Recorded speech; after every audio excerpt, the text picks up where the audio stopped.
Special guest on the show today. You know them very well.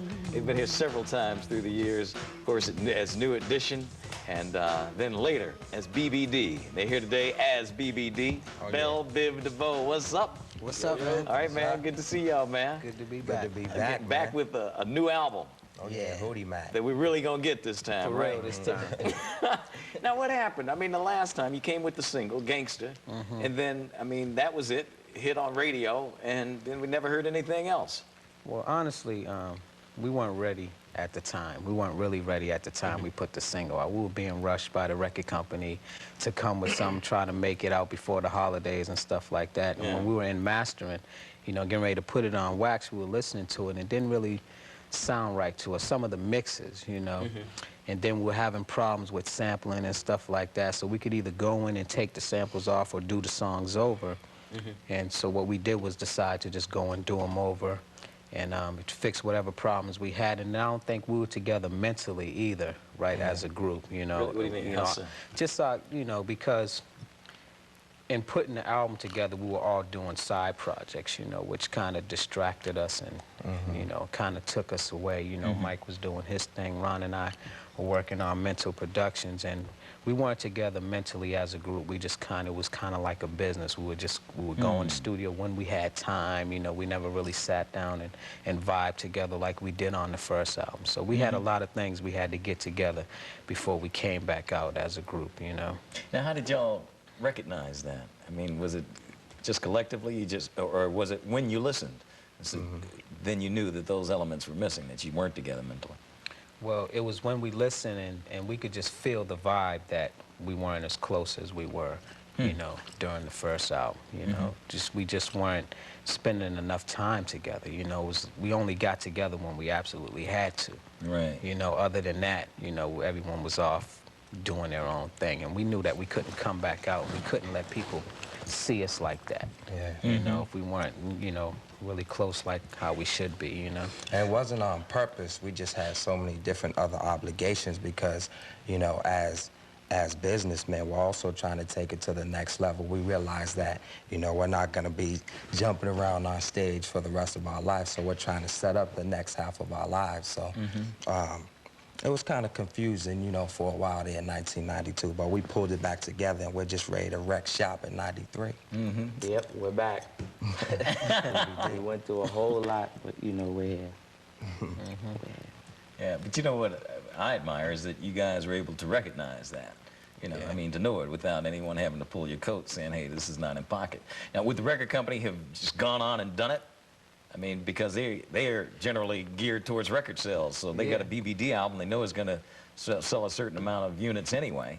We went through a lot of problems with them, telling them, you know, that we weren't ready and we need to hold up and take our time and get it right, you know. With our manager, we put them all through a lot of hell, you know, just changing our minds about different things and stuff like that. We mastered our album about 6 times. Really? Yeah, you know, it was wild. For real. But you know, you have to feel blessed that you're in a position to do that, because a lot of artists that aren't as established as you would not have been able to do that. True. The record company say, hey, it's going now. Yeah. And it's like that, you know. But to be able to say, well, we're not ready, we're going to hold back, you know, that's a great position to be in. And we know we gave a lot of people, you know, a lot of different dates when we was coming out, because we anticipated, you know, that it would be ready then, and it wasn't. You know, that's usually, you know, what you do. If we're in the studio and we figure that we'll be finished around a certain time, we'll give out a date, you know. And we just thought it would happen that way, and it didn't. Yeah. So how do you feel that the public perceives all of this? I mean, they saw Gangster, it was, you know, they're expecting a new album and everything, and then it doesn't come. Do you think that hurt you at all with the new album? I think it could hurt us in a way if we didn't come back with a good album. Gangsta's not even on the album. I heard that. It was a song that we recorded about a year ago. It could have been on the last album. It would have been on the last album if we would have had more money to do it. You know, it would have been. But that song, the whole idea of that song was to come out and just let people know that we're back without coming back with a whole new sound on them. You know, we just kind of just introduce us back to the public. Okay, we're back now. Now, the rest of the album, nothing else on the album sounds like that. So we just didn't really want to take a chance and come all new and have people say, well, what are they trying to do, you know? But when we came with Gangsta, they was like, what are they trying to do, you know? I was expecting something a little different, you know? So that song is not even on the album because it just didn't fit in the flow with everything else. So we just decided to leave it off and, you know, let it be a collector's item for people out there. Well, it is that. Be like, well, I'm not sure that really came out, you know, I'm not sure it really happened. Hopefully everyone, you know, will forget about it and go get this album. Right. June 22nd. Oh, yeah. June 22nd, it's in the stores. For real. For sure. For real, this is Yeah. it. Well, tell us about the album. Come on, Michael. Mike. Speak up, Someone else Michael. talk. You're sitting over there all quiet, I'm just, man. you know, I'm just listening, you know, because everybody feels they have things to say. You know, the album's good. You know, it got the hip-hop flavor, basketball, Rick singing to the chicks. It's BBD 93, basically, you know. It's pressure, you know, because everybody expects us to serve this certain market. And, you know, we want to serve it. But I guess we got to just stop with Above the Rim, roll into Lovely, and then freak it from there. Now, I would assume that this is pressure you guys have lived on under all your career, really, because you were so successful right from the beginning. Things just happen. Do you feel that pressure with every record? It seems like that. It seems like with us, every time around, we have to prove something. With the first BBD album, we had to prove something. Right. We know what that was. Right. You know, and now it's like, well, they can't do it again. You know, that was just a first-time thing, and can you do it again? So that's a lot of pressure right there.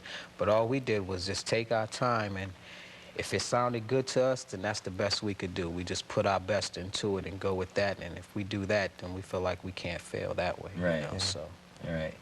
We've been blessed, though. You know, we all feel like we've been blessed because just about every album that we put out, you know, so like 1 million, almost 2 million copies. So every time we come, it's more like nervous energy to succeed and at least do what you did the last time around. So that's really what it's about. You know, it's not really a lot of pressure because we feel we're professional and we've been doing this for like 10 years. So it's not really that. It's more like nervous energy. We just want to get out there, please the fans, and just get out there, get on stage, and, you know, make everybody happy. But then, Right. as someone's pager goes Well, you know, up. that's one thing we always know is going to happen when BBD is in the house. We are going to get paid. That's someone offset, though. Yeah. Oh, okay. Our manager, Hire Mix, over there taking care of business. Well, we're going to take a look at Above the Rim. In just a couple of minutes, we're going to go to a commercial break right now. We'll be back with BBD right here on Video Soul. Hey, shockingly blue.